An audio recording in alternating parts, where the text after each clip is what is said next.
ভবিষ্যতে যদি কেউ এই সময়ের অবমূল্যায়ন করেন,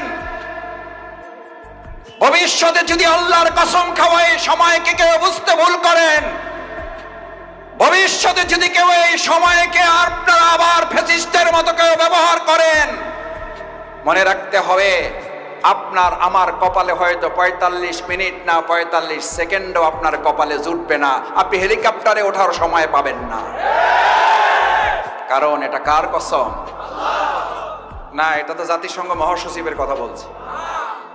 আচ্ছা, যদি জাতিসংঘ মহাসচিবের কথা না বলি, যদি এটা কোনো প্রধানমন্ত্রী, এটা যদি কোনো রাষ্ট্রপতি, কোনো দলের মন্ত্রী এমপি অথবা দলের কোনো আমির অথবা দলের কোনো সভাপতি চেয়ারম্যান মহাসচিবের কথা না বলি, যদি এটা কোরআনের কথা বলি, তাহলে যদি শফিকুল ইসলাম মাসুদের গা জ্বলে, তাহলে বুঝতে হবে ওই ব্যক্তির সাথে কোরআনের সম্পর্ক নাই, ওই ব্যক্তি কোরআনের বিরুদ্ধে শত্রু, কোরআন সহ্য করতে পারে না, কোরআন বিরোধীদেরকে আল্লাহ সহ্য করেন না।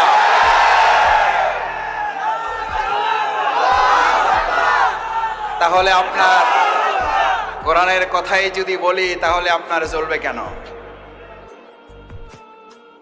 আবার মজার ব্যাপার হচ্ছে, আমরা কোরআনের কথা বললে বলে যে নামাজের কথা বলেন, অসুবিধা নাই, হাদিসের কথা বলেন, অসুবিধা নাই, রোজার কথা বলেন, অসুবিধা নাই, হজের কথা বলেন, অসুবিধা নাই। মাসুদ ভাই, আপনারা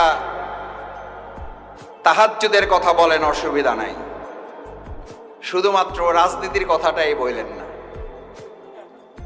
আচ্ছা, আপনাদের কাছে জিজ্ঞেস করি, গোটা মানব জাতিকে আল্লাহ বলেন সময়ের কসম, খবর রাখো, সাবধান থাকো। এই সাবধান কি আল্লাহ তাআলা শুধু হুজুরদের জন্য বলেছেন? শুধু আলেমদের জন্য বলেছেন? শুধু রাজনীতিবিদদের জন্য বলেছেন? ইন্নাল ইনসানা লাফি খুসর, সমস্ত মানুষ ক্ষতির মধ্যে নিমজ্জিত। বাঁচবে কে? ইল্লাল্লাযীনা আমানু। আল্লাহ তাআলা এটা বলেন নাই তুমি কোন দলের লোক, তুমি বেঁচে যাবা। ইল্লাল্লাযীনা, শুধুমাত্র তারা। এই শুধুমাত্র লোকগুলো কার প্রথম বৈশিষ্ট্যটা কি? সে কার প্রতি ঈমান রাখবে?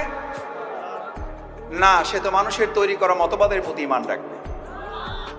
ভাইয়েরা, যে দলের, যে মতের, যে পথের, যে আদর্শের, যে রাজনৈতিক অনুসারী আপনি থাকেন, কোনো অসুবিধা নাই। বাংলাদেশ জামাত ইসলামী হিসাবে আমাকে আপনি যে শাস্তি দেন, মাথা পেতে নেব।